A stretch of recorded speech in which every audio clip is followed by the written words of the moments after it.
Ever since the March 18th spring update to Asphalt 8, boosters have become much harder to come by. The price of every booster type has increased by incredible amounts, making them much more valuable and rarer than before. Additionally, tuning kits, which are almost required to do well in multiplayer, time-limited events, and R&Ds, were changed to be purchasable with fusion coins, an infamous currency that we all know and love. That is, unless you're someone without access to your mother's credit card. That was a while back though. Ever since that update, I've been trying to find ways to obtain boosters efficiently without spending money on the game. And today, I'll be talking about some strategies on how to obtain and conserve as many boosters as you can. This video is going to be split up into a few sections, and at the end, I'm going to talk about things that will apply to all boosters. Timestamps to the sections will be in the description and on screen right now. Let's start off by talking about the easiest booster to obtain, which is the Nitro starter.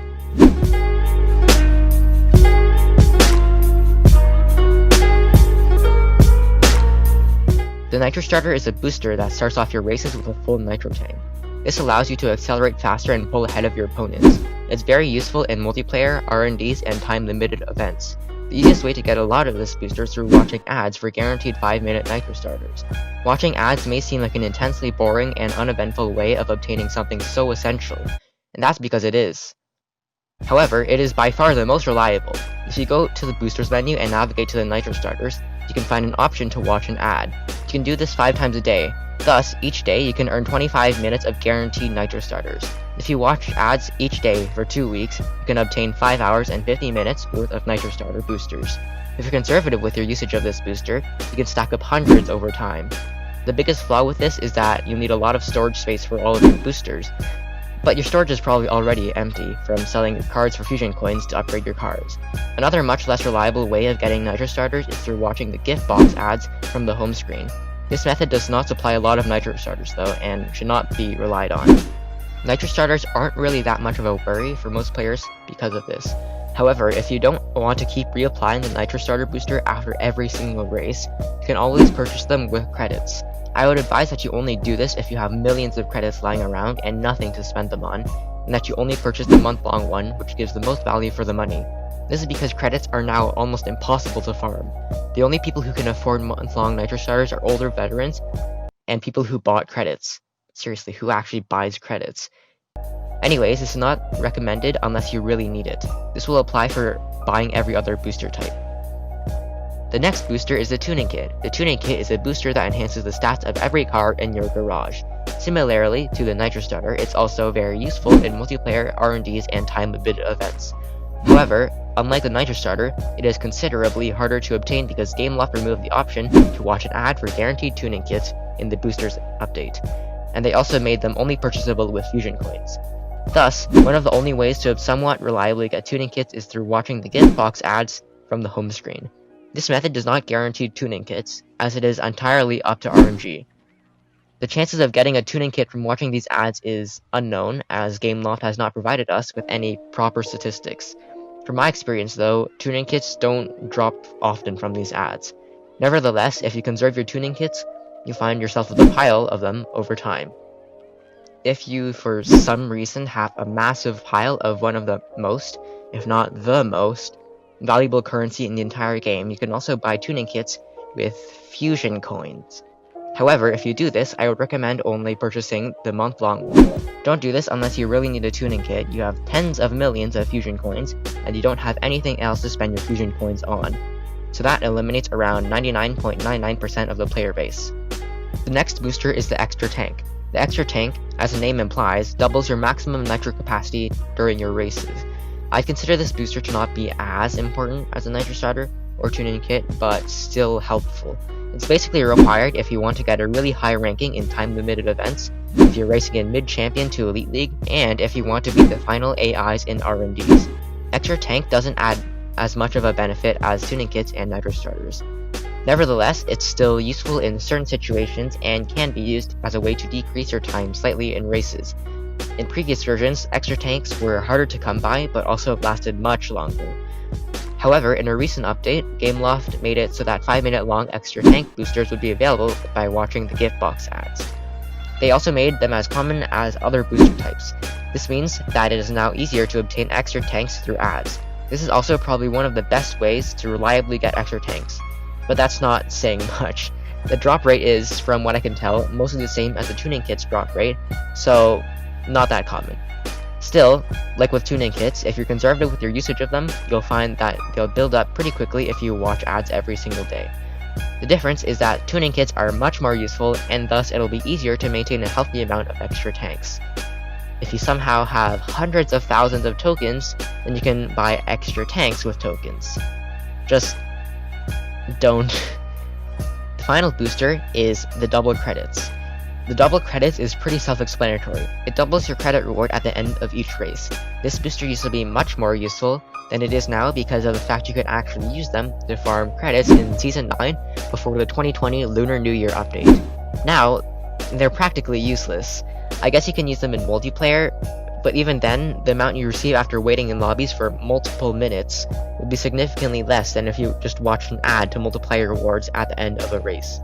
You can use them when completing the later career races to get up to 10k, but that's not a permanent nor reliable farming method. I'm not going to waste your time though. The main method of getting this booster would be through watching gift box ads from the home screen, similarly to the other boosters. The option to buy a double credits booster with tokens is also available. I don't know who would do this, why they would, and in what situation this is useful in, but if you really need a double credits booster immediately, then you can buy one, I guess. Otherwise, just don't. Now, for the stuff that applies to every booster type. There are other ways of obtaining boosters in Asphalt 8 that aren't through watching ads. I'm going to cover all the ways I know in this video, but do feel free to tell me in the comments if you know any other free way that isn't downright hacking. Anyways, the first way is through festivals. Festivals give a decent amount of varied boosters, and even more if you buy the premium pass, which I definitely do not recommend. Take a look at the ongoing Chrysler Firepower Festival as an example. The first 3 tiers are all 10-minute double credit booster rewards. Although that might not seem very useful, it's good enough considering they're free rewards at the start of the festival. At tier 5, there is a 15-minute tuning kit, which is a lot more useful, and not that much harder to achieve. At tier 7, there's a 1-hour-long Nitro starter, which is also a lot more useful, though I would say it's a lot less of a rare booster. Also, if you can get there at tier 17, there's a 1-hour tuning kit. In 1 hour, in the past, I've been able to climb from 1800 rating to champion in multiplayer. A 1-hour tuning kit is basically a month's worth if all you need to use a tuning kit for is to get to champion in multiplayer.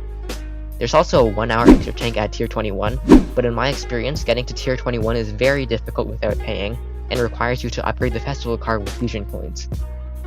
I definitely do not recommend this, as the amount of boosters and fusion coins that you'll need to spend will not be worth a single 1-hour extra tank. I'll talk more about how to properly do festivals in another video. These rewards seem to be somewhat similar to the past 2 festivals, so I'd assume that this would apply to festivals in the future, although Gameloft will likely keep reworking festival rewards, just like they've done in the past. If you've already paid for a festival premium pass, then you'll also get more boosters.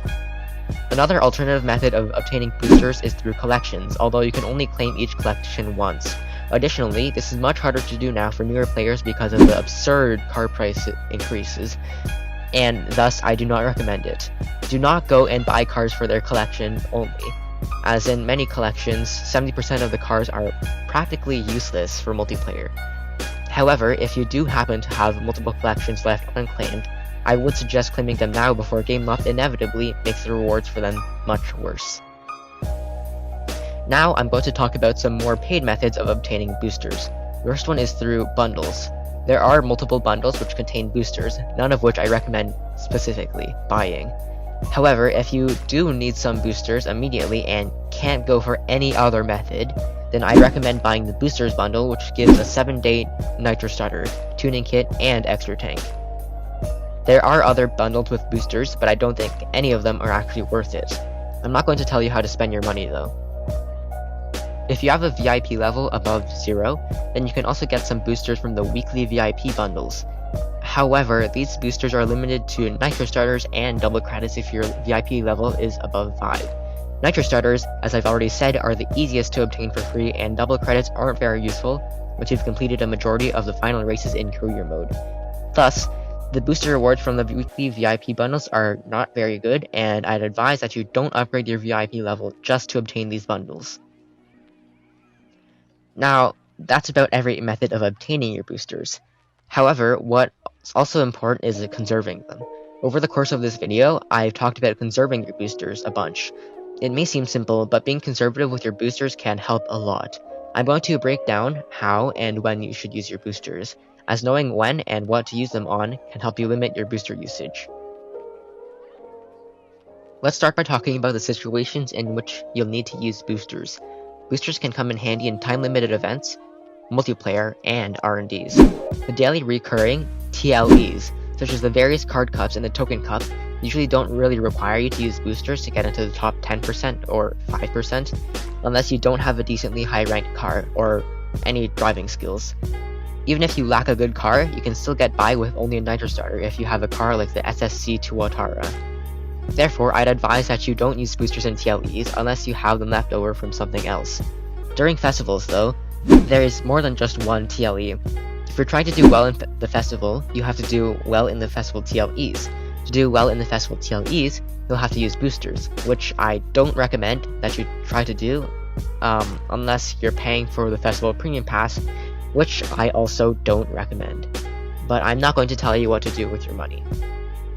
The next situation is if you're playing multiplayer. I'm going to split this up into a few smaller situations to help me explain better. The first situation is if you only want to get into Pro League or lower. If you have a decent multiplayer car like the DS Serval, I'd recommend you only apply a Nitro starter. These days, players in lower leagues typically don't have boosters applied because of their expensive nature, especially if they're racing with slower cars. These players are going to be the ones you're going to be racing up against. Even if there are higher league players with boosters racing against you, you won't really drop in rating that much if you lose. If you don't have a good multiplayer car, then you might want to apply a tuning kit or even an extra tank, but this won't really help you much. Or even better, get a better multiplayer car. There are some really good and really cheap multiplayer cars available, and your performance will greatly benefit from using them. However, if you're trying to get to Champion, then I'd recommend having at least a tuning kit and Nitro starter, as multiplayer gets a lot more competitive in lower Champion and high Pro League.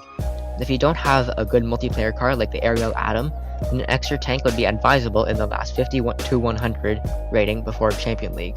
If you're racing in a faster car, then you will most likely need to be triple boosted to win when you're anywhere close to Champion, as most players boost like there's no tomorrow around those ranks. This is usually when you use the most boosters. The last situation is if you want to get to Elite League, which will only apply to around 100 people per platform, so I won't spend too long talking about it. Basically, you'll probably want to have all boosters applied except double credits, and you'll have to play every day, so conserving your boosters becomes much more of a difficult task. However, all of this depends on your driving skills. An unboosted skilled player will always beat a triple boosted unskilled new player. Boosters can help you do better, but at the end of the day, none of it matters if you don't know how to steer properly. Also, if you don't play for 7 days in a season, your rating drops by significant amounts. Thus, to conserve boosters, only play in the last 7 days of a season. This makes it impossible for your rating to drop from inactivity, which also saves you time. Another tip is to always choose one lap so you can be boosted for more races. Finally, R&Ds. It seems pretty obvious, but if you don't have enough tokens, credits, fusion coins, time, and/or cards to finish the full R&D to get the car, don't use your boosters to be the final AIs, or any test at all. It's not worth it, as the rewards given in recent R&Ds have not been good enough to justify the boosters needed to obtain them. It's advised that if you're not going for the R&D car, that you don't apply any upgrades and that you do every test without boosters until you get to the first AI.